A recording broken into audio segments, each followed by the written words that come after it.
Hi, this is Scoggett, and today what I'm going to do is I'm going to make a video on how an offset smoker works. I had several of my viewers email me and wanted to know exactly how an offset smoker works. One of my viewers, Ghost Rider 729, just recently bought him a smoker and is trying to get familiar with it, and really has some questions on how it operates. And that's why I'm making this video, is for everybody out there what doesn't know how one operates and how to maintain the temperature, how to control the temp on one, and go ahead and get in detail about that. I'll go ahead and show you the smoker, what I have. Mine's an Oklahoma Joe. There's various different kinds of smokers out there. And what you want is, you want a good grade of heavy steel, a well-made smoker for it to work effectively and properly. I know Walmart sells these cheap little tin, they look like sheet metal type. You get one of those, it's not going to hold the heat at all. You're going to be messing with it, the temperature's going to fluctuate, and it's not going to work out real well. However, if you use it maybe once or twice a year, and that's all you use it, you might be able to get by with it. I mean, for a couple of cooks, then that would be fine. But if you cook like I do, like 3-4 times a week on it, then it would be a pain to try to get to work properly, and you'd always have to maintain it, and just really you'd have to sit there and babysit it for the temperature going up, going down, and fluctuating. The smoker, what I have, the Oklahoma Joe, I can set it, and once I get the temperature down, it'll hold the temperature for a good hour and a half, maybe 2 hours. And something else about when you go to using smokers, weather conditions has a lot to do with how a smoker operates.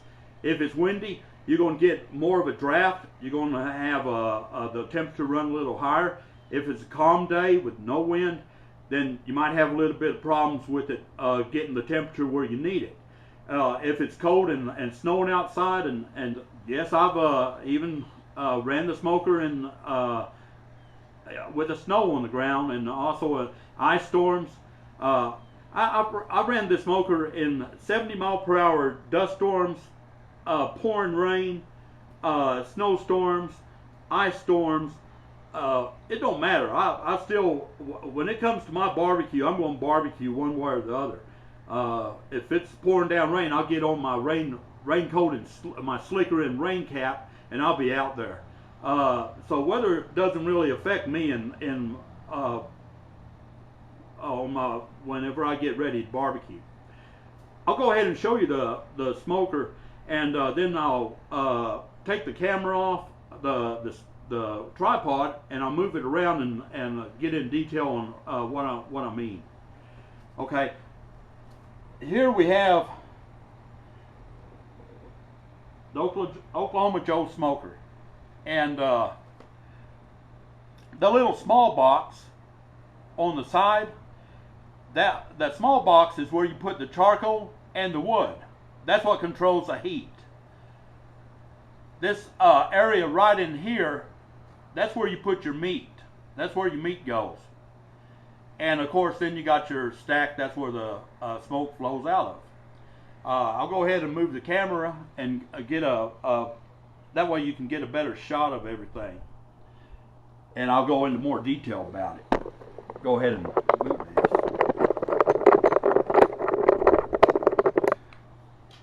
Get it off this tripod.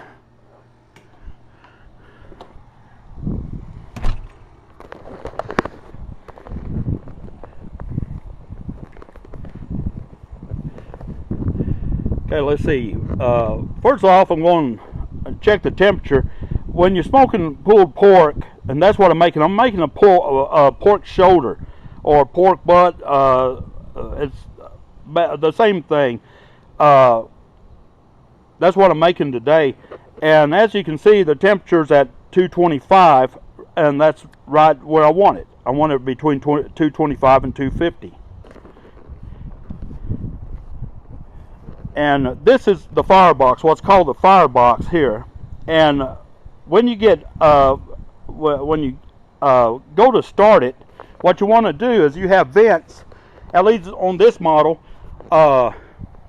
it has vents on this side. This is your vent. You want these completely open, all the way open. And well, you want to just open them up, and then what you do, you come over here.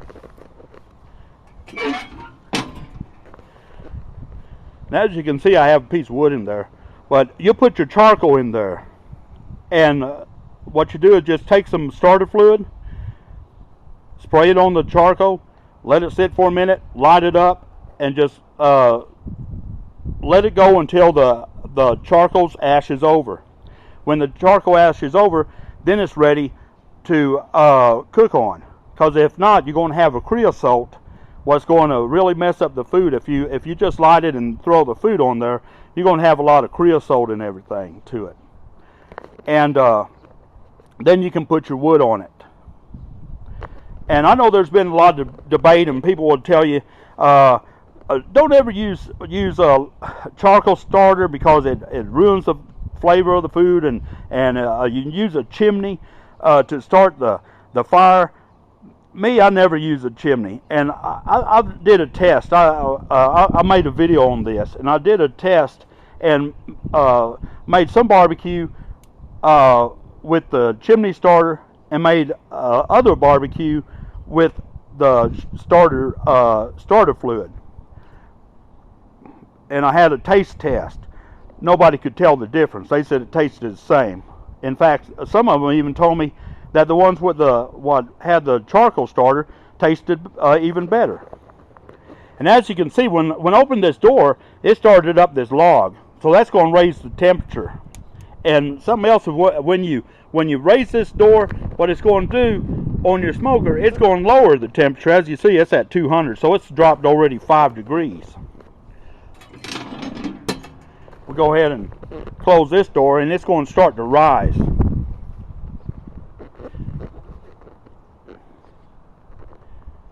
And as you can see right now, it's starting to rise. So the temperature is going back up. And it's going to get right where I need it. And this is, like I said, where you put the meat in. And today I'm doing a pork shoulder. And this is the way my pork shoulder is looking right now. And the way one of these operates is you got on the firebox is where the heat is, and the heat travels through the main cooking area and then out the stack. And the stack, if you notice, has a dampener on it also, right here. This dampener is to control the heat also. You can set it like there to hold more heat in. But me, what I do is I always run it completely open. I run it completely open, and I control my heat from here. This is where I control my heat and airflow. Like I said, if I opened it up, if I opened this up more, the temperature would be going up in the cooking area. If I close it down, it's going to choke out the airflow. Therefore, it's going to lower the temperature because it's going to be cooking at a lower temp. Now we go ahead and check my temperature here, and as you can see, it's between 225 and 250, and that's where I want it. And it's going to maintain the temperature right there once it stabilizes. And it'll hold this temperature, like I said, it's going to hold this temperature for a good hour and a half, 2 hours. So I really don't have to mess with it. But this is a Oklahoma Joe smoker, and it's a real fine smoker. And something else what you want to look for, like on this one, is this good heavy steel right here. It's got good steel to it, and also it's grooved. It's got a groove right here all the way around where the lid and door fits. It fits right in there. as it seals it. This, what it does is it seals it all the way around here. And on a good smoker, that's what you want to look for. That's a sign of a good smoker, because if you notice, whenever the smoke was coming through, I didn't have any smoke escaping through this area. And same way with the firebox over here. It's the same way. It's got the little grooves all the way around, and it's got the good steel to it. Good thick steel. And like I say, every smoker is different. Now you take this one over here, my big one. The smoker box, of course, is a lot bigger. Go ahead and open this one for you. It's a heck of a lot bigger, and this one I had a rack. I built that rack there for it. That's a wood rack. And the vent is on the side here. You control the temperature by opening these up. And I got one on one side and one on the other. And this one is a fine smoker here. It holds the heat really good, and it is heavy. And as you can see, the door on it got the groove going all the way around it. I haven't cooked on this one for a while. I need to fire it up. And the cooking area, it's gigantic. You can put a lot of meat on this one. And it's starting to get kind of rusty. I haven't used it in a while, and I'm going to make a video on how to get that rust off. But this door here is heavy, and it's a well put together smoker. And this one, you pull it behind your car, and it's got a place for my wood. And it's just, like I say, all the smokers are different. This one here, it takes a while to heat it up. And a guy built this one for me, and set it up on a motorcycle trailer. And this one, it holds the heat like for a long time. You fire this one up, once you get it hot, it takes a long time to get it hot though. It takes you about 2 hours to get it to temp. But once you get it to temp, it'll hold the heat for half a day. And I've even went out and like a day later after I did the cook, and it was still hot. So once you get the heat up on that one, it's going to hold the heat. And let's check our temp one more time, and as you can see, it's right about where it should be. It's not really hard to use one of these smokers. It just you just gotta figure it out.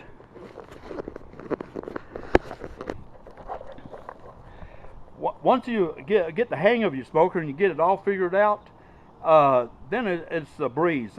You get to know exactly what the smoker does and everything, and it makes things a lot easier.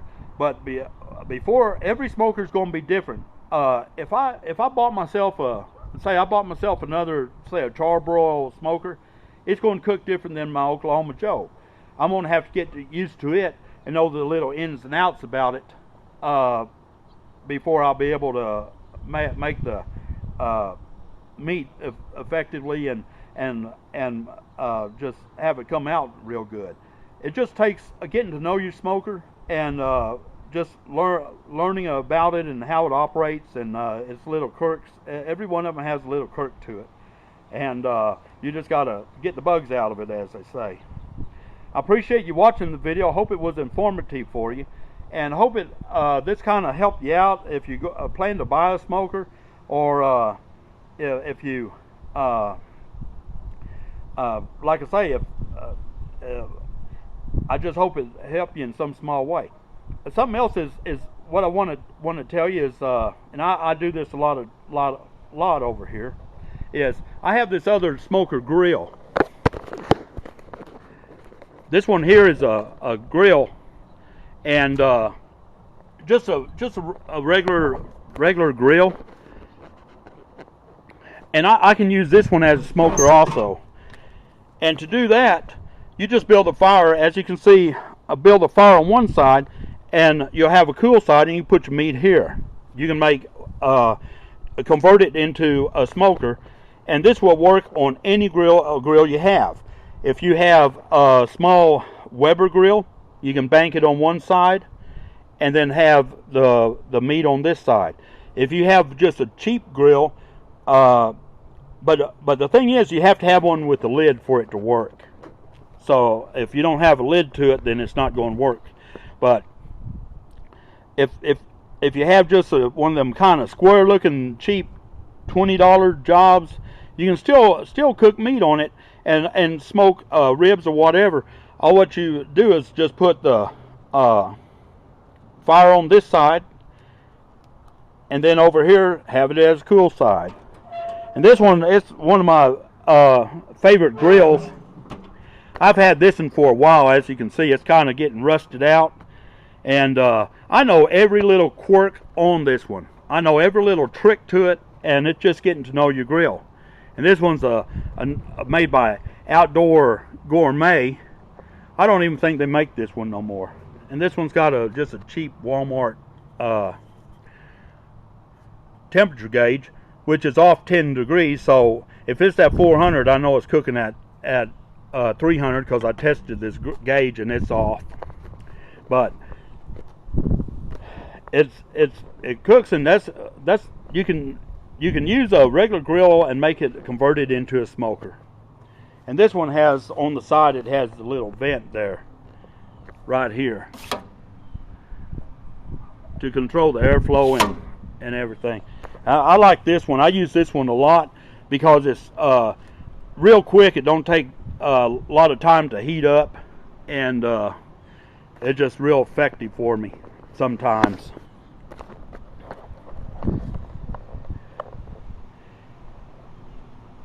And I hope you enjoyed this video. Hope it was a little bit informative for you, and I hope you know a little bit about how an offset smoker operates. And like I say, when it comes to offset smokers, there are so many out there, and there are good ones and there are bad ones. And if you stick with the Oklahoma Joe, you can't go wrong. Appreciate you watching the video. Check out my channel. I have more barbecuing videos and interesting videos on it. And appreciate you watching. Leave a comment. Appreciate all comments, whether you like the video, whether you don't. And y'all take care.